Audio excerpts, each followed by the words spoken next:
मनुष्य शरीर 5 तत्वों से जो बनता है उसको स्थूल शरीर कहते हैं, और जो 4 तत्वों से अंतःकरण बनता है उसको सूक्ष्म शरीर कहते हैं। क्या कहते हैं? सूक्ष्म शरीर। तो ये अंतःकरण के 4 तत्व कौन कौन से हैं? अंतःकरण के 4 तत्व हैं मनो बुद्धिरहंकारश्चित्तम चेत चतुष्टयम कथ्यते तात विद्वद्धिभरन्तः अंतःकरण संज्ञकम। अंतःकरण उसको जानिए, किसको? मन, बुद्धि, अहंकार और चित्त, इन चारों से मिलकर के अंतःकरण बनता है। अब जिसका जैसा अंतःकरण होगा वैसा ही उसका जीवन होगा। मनुष्य पूर्ण रूपेण किस पर निर्भर है? अपने अंतःकरण पर ही निर्भर है। पूर्ण रूपेण अंतःकरण पर निर्भर है। जैसे आप इस शरीर को देखें, शरीर किसके अधीन है? बताइए, विचार करिए। शरीर पूर्णतया मन के अधीन है। जैसा मन होगा वैसा ही व्यक्ति इस शरीर से काम कराएगा। और चाहे आप लाख कोशिश कर लीजिए, अगर मन नहीं है तो फिर आप इस शरीर से काम नहीं करा सकते। भाई आपका मन होगा भजन में ताली बजाने का, तभी तो बजाएंगे। और आपका मन न हो, आपको भजन अच्छा न लग रहा हो, तो आप या तो भजन बदल देंगे या फिर बंद कर देंगे। जब अच्छा लगने लगेगा मन को, तभी तो व्यक्ति ताली बजाएगा। अब हम मंच से चाहे जितना कहें कि भाई दोनों हाथ ऊपर उठा करके खूब जोर जोर तालियां बजाइए, कहां कोई सुनता है? अपने से अच्छा लगने लगे तो वो खुद खड़ा होकर नाचने लगता है। जैसा मन करे, मन करेगा जमीन पे बैठने का, जमीन पे बैठ जाएंगे। मन करे कुर्सी पे बैठने का, कुर्सी पे बैठ जाएंगे। जहां मन ले जाए शरीर वहीं जाता है, जहां मन कहे शरीर वही करता है। शरीर पूरी तरह से मन पर आधारित है। उसी प्रकार साथियों ये पूरा जीवन ही अंतःकरण पर आधारित है। हमारा अंतःकरण निर्मल हो जाए तो फिर उसी अंतःकरण में भगवत दर्शन हो जाता है, और निर्मल अंतःकरण न बने तो फिर हमें कभी परमात्मा की प्राप्ति नहीं हो सकती। निर्मल मन जन सो मोहि पावा। निर्मल मन से ही, निर्मल अंतःकरण से ही भगवान को पाया जाता है। क्यों? क्योंकि अंतःकरण में ही आस्थाएं जन्म लेती हैं, अंतःकरण में ही आकांक्षाएं जन्म लेती हैं, अंतःकरण में ही भावनाएं जन्म लेती हैं। जिसके जैसे भाव होते हैं उसके वैसे ही विचार होते हैं, और जिसके जैसे विचार होते हैं उसके वैसे ही कर्म होते हैं। जो जैसा सोचता है वैसा ही करता है, और अंततो गत्वा वैसा ही बन जाता है। जो जैसा बन जाता है वैसा ही परिणाम उसके जीवन में सामने आता है। शराबी को शराबी ही मिलेंगे, ज्ञानी को ज्ञानी ही मिलेंगे, जुआरी को जुआरी अपने आप मिलता चला जाएगा। पढ़ने वाले विद्यार्थियों को पढ़ने वाले विद्यार्थी ही मित्र के रूप में मिलेंगे। हमारा जो व्यक्ति होगा उसको हमारा व्यक्तियों से ही उनका संपर्क हो जाएगा। चोर की भेंट चोर से अवश्य हो जाती है। क्यों हो जाती है? क्योंकि जिस समय वो चोरी करेगा उस समय चोर ही तो जगा रहेगा।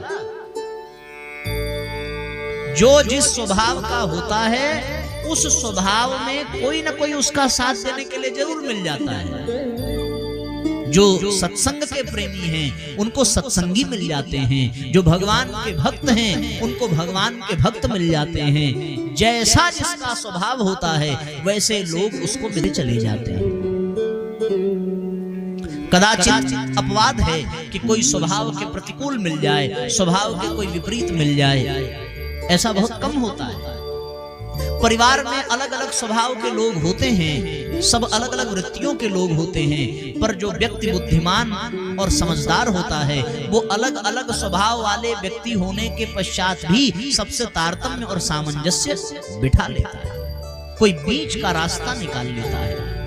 इसलिए साथियों जीवन में अंतःकरण पर हमें दृष्टि डालनी चाहिए। हम केवल स्थूल शरीर के ही सुख सुविधाओं पर लगे रहते हैं। इस पांच भौतिक शरीर के ही सुविधा में, सजावट में, सुख में हमारा जीवन बीतता है।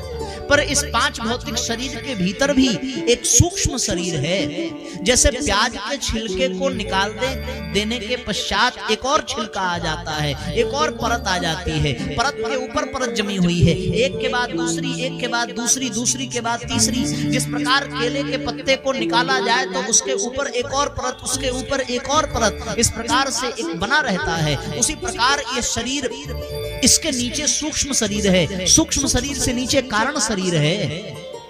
बात समझ में आ रही है ना? तो हम लोग केवल अपने स्थूल शरीर पर ही ध्यान देते हैं और स्थूल शरीर को ही सजाने में, संवारने में, सुविधा प्रदान करने में, सुख प्रदान करने में लगे रहते हैं। व्यक्ति अपने स्थूल शरीर को दिन भर में 24 बार शीशे में देखता है, पर अपने भीतर जो सूक्ष्म शरीर है, जो हमारा मन है, जो हमारी बुद्धि है, जो हमारा चित्त है, जो हमारा अहंकार है, उस पर हम कभी दृष्टि नहीं डालते। ये तो देखते हैं हम कि शरीर में कहाँ क्या लगा हुआ है, शरीर कैसा लग रहा है, लेकिन कभी हमने ये नहीं देखा कि मन कैसा है हमारा, हमारी बुद्धि कैसी है। कभी अपनी बुद्धि पर तो ध्यान दीजिए। आप अपनी बुद्धि को देखने का प्रयास करिए कि आपकी बुद्धि किस ओर जा रही है, आपका मन किस ओर जा रहा है, आपके मन को अच्छा क्या लग रहा है, आपका मन सत्संग में आनंद पा रहा है या आपका मन नाच गाने में आनंद पा रहा है, आपका मन देने में खुश होता है या आपका मन लेने में खुश होता है। मन आपका किसमें प्रसन्नता का अनुभव करता है? कोई गिर जाए तो उसको गिरता देख करके मन जोर से हंसने लगता है, या गिरने के बाद हमें कष्ट होता है। किसी को गिरने से बचा लेने से मन खुश होता है या उसको गिर जाने देने से खुश होता है? आप कल्पना तो करके देखिए। किसी के दिल को दुखा देने से मन को तसल्ली मिलती है या किसी के दुख को हर लेने से मन को तसल्ली मिलती है? ये सोचने का विषय है। हम लोग अपने मन की ओर कहाँ झांक पाते हैं, अपनी बुद्धि की ओर कहाँ झांक पाते हैं, अपने चित्त की ओर कहाँ झांक पाते हैं? हमारा चित्त कहाँ लगा हुआ है? हम किसके प्रति आसक्त हैं? हमें कौन बार बार सता रहा है? चित्त हमारा कहाँ है? बुद्धि हमारी कहाँ जा रही है? बुद्धि अच्छे काम में लग रही है या षड्यंत्र में लग रही है? मन मंत्र में लग रहा है या मन षड्यंत्र में लग रहा है? कहाँ लग रहा है? हम अपने सूक्ष्म शरीर पर कहाँ ध्यान दे पा रहे हैं? स्थूल शरीर सुंदर हो जाए, ये चमड़े का बना हुआ शरीर सुंदर हो जाए, ये मांस मज्जा से बना हुआ ये शरीर, नस नाड़ियों हड्डियों के ढांचे पर खड़ा ये शरीर सुंदर दिखे, और चाहे लाख आप कोशिश कर लो, ये शरीर को सदा सर्वदा के लिए आप सुंदर बनाकर नहीं रख सकते। न जायते म्रियते वा कदाचिन्नायम् भूत्वा भविता वा न भूयः अजो नित्यः शाश्वतोऽयम् न हन्यते हन्यमाने शरीरे। शरीर को मिट जाने से कोई रोक नहीं सकता। बचता क्या है? वही सूक्ष्म शरीर बचता है। वासांस जीर्णानि यथा विहाय नवानि गृह्णाति नरो प्राणी। जिस प्रकार पुराने वस्त्र को जीव बदल देता है, उसी प्रकार पुराना शरीर बदलकर वो नया शरीर धारण कर लेता है। तो जो बदल रहा है, जो मिट रहा है, उसे हम लोग सजाने में लगे हुए हैं, और जो नहीं बदलता, जो नहीं मिटता, उसकी ओर हमारा ध्यान नहीं है। ये तो बड़ा अन्याय है, ये तो बहुत बड़ी दुर्बुद्धि है, अपशकुन है, ये शुभ संकेत नहीं है। हमारे जीवन में रोग, शोक, क्लेश, कलह ये जितने भी आ रहे हैं, इसका मूल कारण यही है। याज्ञवल्क्य ऋषि कहते हैं कि व्यक्ति अपने अंतःकरण की ओर झांकना नहीं चाहता। उसके मन में क्या चल रहा है, वो अपने मन को कभी पढ़ता नहीं है। वो दूसरों के मन को पढ़ने में लगा है। दूसरों की निगाहें क्या कह रही हैं, दूसरों के भाव क्या कह रहे हैं, दूसरों के शब्द से क्या अर्थ निकल के आ रहा है, वो दूसरों को पढ़ने में लगा है। पर उसके अपने मन में क्या चल रहा है, उसकी बुद्धि उसे किस ओर खींच के ले जा रही है, उसकी इंद्रियां उसे किस ओर ढकेल रही हैं, उसका चित्त किसमें लगा हुआ है, इस पर उसका ध्यान नहीं जाता। वो अपने अहम को समझ नहीं पाता, वो अपने चित्त को समझ नहीं पाता। व्यक्ति अपने स्थूल शरीर की सेवा में लगा है, इसको खाना खिलाता है, पानी पिलाता है, अच्छे अच्छे वस्त्र पहनाता है, आभूषण पहनाता है। पर ध्यान रखना, जैसे स्थूल शरीर के आभूषण वो जेवर हैं, वो गहने हैं, उसी प्रकार सूक्ष्म शरीर का आभूषण सद्गुण है, सद्भाव है, सत्कर्म है। ये उसका आभूषण है। सूक्ष्म शरीर को इससे सजाया जाता है। स्थूल शरीर को सजा लेना आसान है, सूक्ष्म शरीर को सजा लेना थोड़ा मुश्किल है, पर असंभव नहीं है। जिसने अपने सूक्ष्म शरीर को सजा लिया ना, वो भैया वो बहुत बहुत सुंदर दिखने लगता है अपने आप। हम कोई बाजार से सामान खरीद के ले आए, बाहर से उसकी पैकिंग बहुत अच्छी हो पर उसके भीतर की चीजें अच्छी ना हो, तो फिर हम क्या उसकी पैकिंग को केवल एक्सेप्ट करेंगे क्या? हम उसको तुरंत रिटर्न में डाल देते हैं, दुकानदार को शिकायत कर देते हैं। बाहर से आलू बिल्कुल चमक रहा हो, उसके छिलके उतारने पर पता चले कि वो अंदर से सड़ा हुआ है, तो फिर हम उसको काट करके फेंक देते हैं, बिल्कुल फेंक देते हैं। तो फिर बाहर से व्यक्ति चमक रहा हो, बाहर से उसके चेहरे पर तेज हो, लेकिन अंदर उसके सड़न हो, अंदर उसके जो है दुर्गुण हो, दुराचार हो, दुर्भावनाएं हो, तो फिर बाहर से दिखने वाले व्यक्ति को कोई पसंद नहीं करता।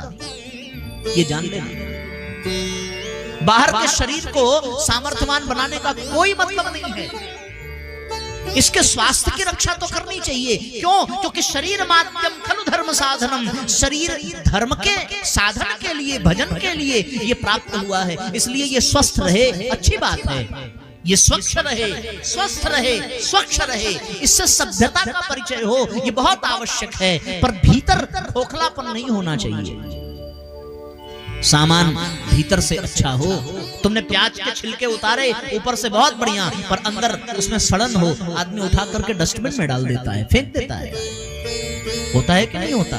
तो फिर कोई ऐसा व्यक्ति भी आपके सामने आ जाए जो आपके अंदर के व्यक्तित्व को झांक ले और उसको ये पता चले कि ये आदमी तो अंदर से बिल्कुल खोखला है, इसमें कोई सद्गुण नहीं है, इसमें सद्भाव नहीं है, ये बाहर से तो बहुत चमक रहा है, इसने बहुत मेकअप कर लिया, बहुत ब्यूटी पार्लर में गए, बहुत सैलून में जाकर के को सजा लिया, संवार लिया, लेकिन उसके कोई लाभ नहीं है। क्यों? क्योंकि व्यक्ति अंततोगत्वा वो पसंद तो उसी को करता है जो भीतर है। फिर वाणी ही पूरे व्यक्तित्व का दर्शन करा देती है। वो कैसा बोल रहा है बस स्पष्ट हो जाता है। ये बड़ा दुर्भाग्य है, बहुत विडंबना है, ये बड़ा अशुभ है, ये बहुत बड़ी अनहोनी है। ये समस्त अंगल का कारण है कि व्यक्ति ने अपने स्थूल शरीर को मजबूत किया है। आज लोगों ने अपने के लिए जिम जाना शुरू कर दिया, लेकिन हमारे यहाँ सूक्ष्म शरीर को सुडौल बनाने की बात चलती रही। ऋषि मुनियों ने सूक्ष्म शरीर को सुंदर और सुडौल बनाने के लिए हमें ध्यान करना सिखाया था, हमें जप करना सिखाया था, हमें स्वाध्याय करना सिखाया था। ये कुछ विधान बताए थे सूक्ष्म शरीर को सुंदर बनाने के लिए, पर हमने इनको ताक पर रख करके अपने आप को बड़े बड़े ब्यूटिशियन के पास जा करके, बड़े बड़े डिजाइनर के पास जा करके और बड़े बड़े जिम ट्रेनर के पास जा करके अपने स्थूल शरीर को ही केवल हमने सजाया, संवारा, सुंदर बनाया।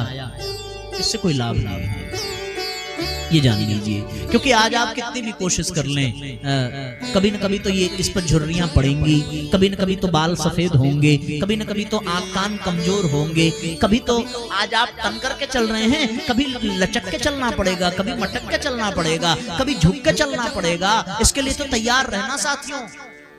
कितनी भी कोशिश कर लो, ऐसी स्थिति आने वाली है और ये सबकी आने वाली है। इससे कोई मुक्ति नहीं पा सकता। जरा मरण, जरा मरण, जरा यानी वृद्धावस्था, मरण यानी मृत्यु, मृत्यु और मरण से किसी को मुक्ति नहीं मिलने वाली है। ये सबके जीवन में आएगी, पर ये जीवन में आएगी तो केवल स्थूल शरीर के नाते आएगी। स्थूल शरीर ही वृद्ध होगा, सूक्ष्म शरीर कभी वृद्ध नहीं होता। हाँ, इसका ध्यान रखना। स्थूल शरीर ही मरता है, सूक्ष्म शरीर कभी नहीं मरता। मन वही है जो युगों युगों जन्मों जन्मों से है, बुद्धि वही है, चित्त वही है, ये कभी नहीं बदलता। और जब ये शरीर छूट जाता है, तब वो सूक्ष्म शरीर ही इस दुनिया से विदा होता है। अंगुष्ठ मात्र आकृति के रूप में वो मन बुद्धि चित्त अहंकार से लिपटा हुआ छाया शरीर, सूक्ष्म शरीर जो बिल्कुल वायु के समान है, वो यहाँ से विदा होता है और फिर वो भगवान के पास जाता है। अच्छा, आपके शरीर को दुख नहीं होता, सारा दुख सारा दर्द किसको होता है? मन को, सूक्ष्म शरीर को होता है। लोग ये कहते हैं कि महाराज दूसरे लोगों में तो शरीर जाता नहीं है, फिर सुख दुख होता कैसे है? अरे सुख तो सूक्ष्म शरीर को होता है, दुख सूक्ष्म शरीर को होता है। इस शरीर को तो कुछ नहीं होता। आपने अपना ऑपरेशन करा लिया, आपको लगता है कि शरीर में बड़ी पीड़ा है, वो पीड़ा शरीर की नहीं है। वो पीड़ा मन की है। जब डॉक्टर इंजेक्शन दे देता है और मन और शरीर का संबंध खत्म हो जाता है, बेहोश होने का मतलब क्या है? एनेस्थीसिया देने का मतलब कि हमारा मन का तारतम्य हमारे शरीर से अलग हो गया। तो जब शरीर से मन अलग हो गया तो अब शरीर की कोई पीड़ा अनुभव में आती है क्या?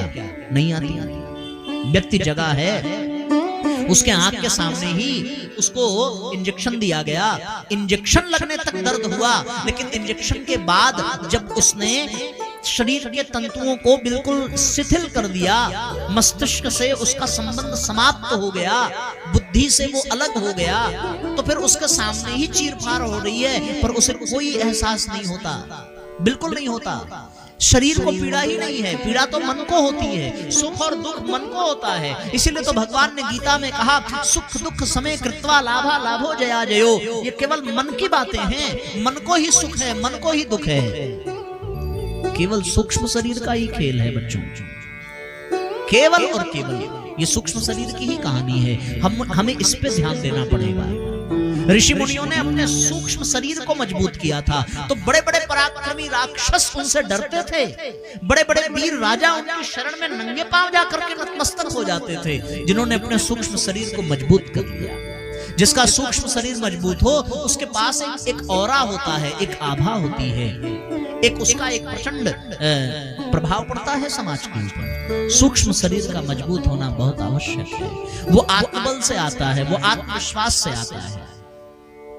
ये शरीर ही भगवान के पास जाता है। तो हमने जिस शरीर को सजाया वो यहीं जल करके राख हो गया, और जिसको हमने सजाया नहीं, जिस पर दाग लगे हैं, वो शरीर भगवान के पास जाता है। सोचो।